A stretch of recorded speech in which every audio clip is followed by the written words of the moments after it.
అండి దీన్ని chicken curry చేస్తున్నానండి. నేను చికెన్ బాగా కడిగేసి స్టవ్ వెలిగించి దబర్లో చికెన్ వేసుకున్నానండి.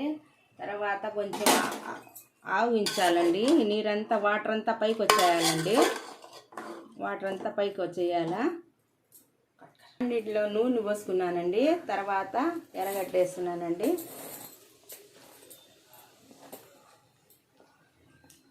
పచ్చిమిర్చి ఎర్రగడ్డ వేసానండి. అది బాగా వేగాల, బాగా దూరగా వేగాలండి. ఇది చికెన్లో వాటర్ అంతా ఊరిందండి. ఈ వాటర్ వంచేస్తానండి నిశ్వాసన లేకుండా.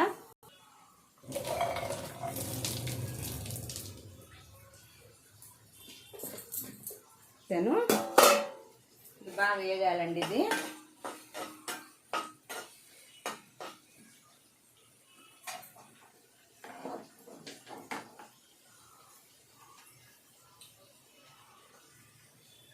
తర్వాత సాల్ట్ వేస్తున్నానండి.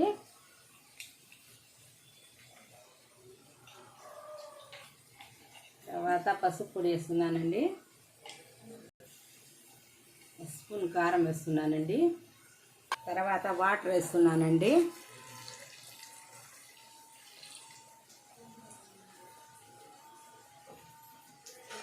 వేసానండి. దీంట్లో ఎర్రగడ్డలో టమాటా వేసాను.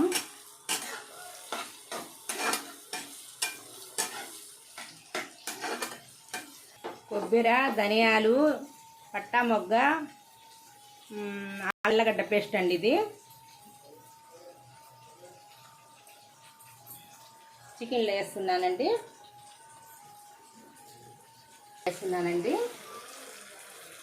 కొంచెం రుచిగా ఉంటుందని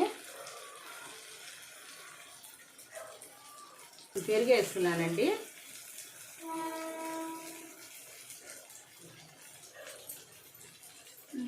పచ్చిమిర్చి, టమాటా వేగిందండి. దీంట్లో వేసేస్తున్నాను.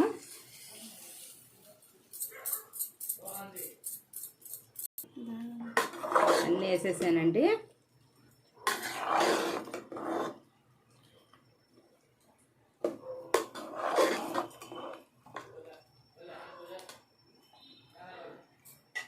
వేస్తున్నానండి. కొత్తిమీర లేదు, ఇప్పుడు ఎందుకులే పంపించడం అని చెప్పి పుదీనా వేస్తున్నానండి. కొంచెం ఉడకాలండి. ఇది కొంచెం చికెన్ మసాలా వేస్తున్నానండి. కొంచెం గరం మసాలా అండి, చేదు వస్తుంది కొంచెం చాలు.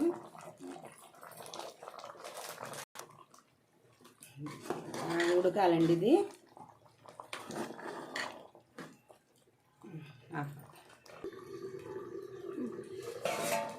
చికెన్ కర్రీ రెడీ అయిపోయిందండి. చికెన్ కర్రీ బాగుంటుంది. అన్నంలో కానీ, రైస్లోకి కానీ, పూరీలోకి కానీ, చపాతీలోకి కానీ, దోశల్లోకి కానీ, దేంట్లోకైనా బాగుంటుందండి. చికెన్ కర్రీ రెడీ అయిపోయింది. మీకు ఇష్టపడితే ఒక లైక్ చేయండి, షేర్ చేయండి, సబ్స్క్రైబ్ చేయండి.